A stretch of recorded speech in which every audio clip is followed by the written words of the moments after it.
Good evening, folks. This is a short take, and we're back on the First Amendment train again. We're talking about Ron DeSantis. Oh, I'm sorry, that's DeSantis. And the Claremont Institute, which personally I consider one of the most dangerous far-right think tanks in America today. And not only do they assault the First Amendment, but when you look at their website and you see things like defend America, defeat multiculturalism, you know what else they're talking about. So here's Dave.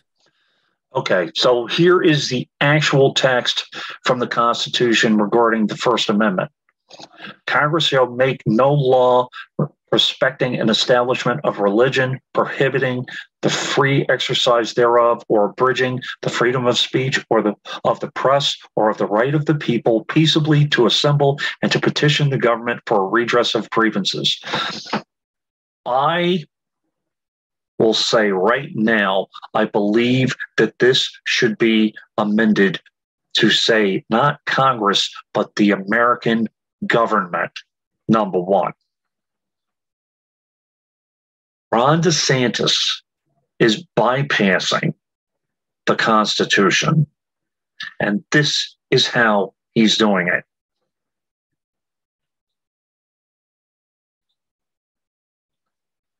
If you remember, Ron DeSantis dismissed Adam Warren, someone who was voted in on the basis of his job is to enforce the law, and he's said that he wasn't going to enforce the law. Laws, by the way, that weren't on the books at the time. He's a prosecutor, right? He's a prosecutor. Okay. So Mr. Warren took his case to federal court. A judge ruled that DeSantis violated the First Amendment. However, he cannot reinstate Adam Warren because this is a state matter, not a federal matter. So even though DeSantis violated the First Amendment, he still gets away with it. Do you think Ron DeSantis isn't going to do this again and again and again? He's already removing people from school boards. Yep. Okay, because here's the crux of the problem. We have a nationwide constitution, but every state has its own constitution. That is part of the problem. That's where we come into the problem. Any state of violating the First Amendment, that is a federal issue because you are violating federal law. This is not a states' rights issue. They are violating federal law. And if you get into this semantic nitpicking, this is how you dismantle the First Amendment and the rights of people in this country.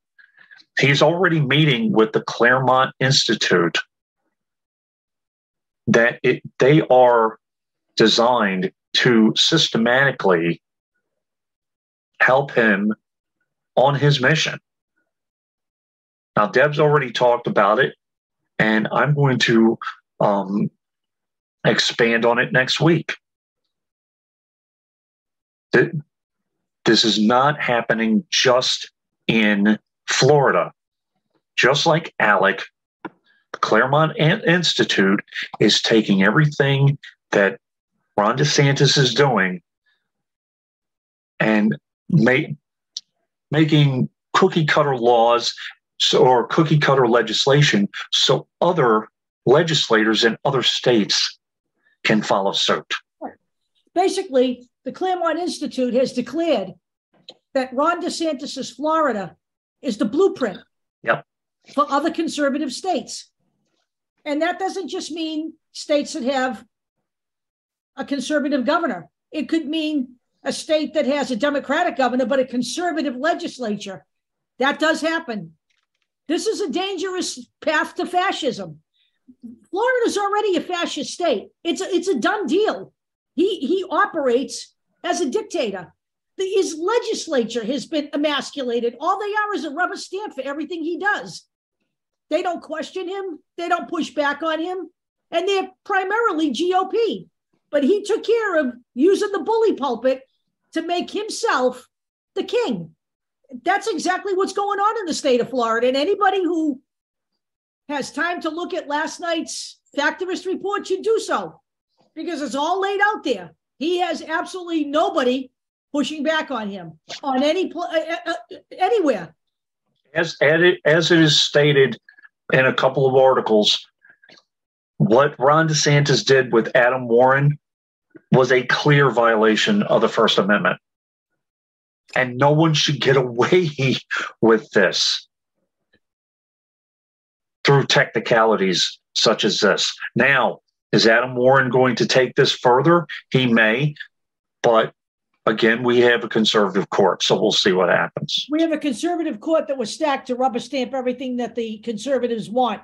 Yep. That's exactly another thing that's going on here. And again, I will say to you, if you want that to change, get your voting shoes on, because the only way that's going to happen is with a Democratic Party majority. You don't really think for a nanosecond that the Republicans are going to change the makeup of the Supreme Court after they worked that hard and cheated their way into getting it their way. Oh, no. Don't be that naive. Right. Don't be the person who thinks Clarence Thomas is going to quietly step down. Okay? He is not. So. That's yet one more. When we have more, it will be coming. Bye-bye.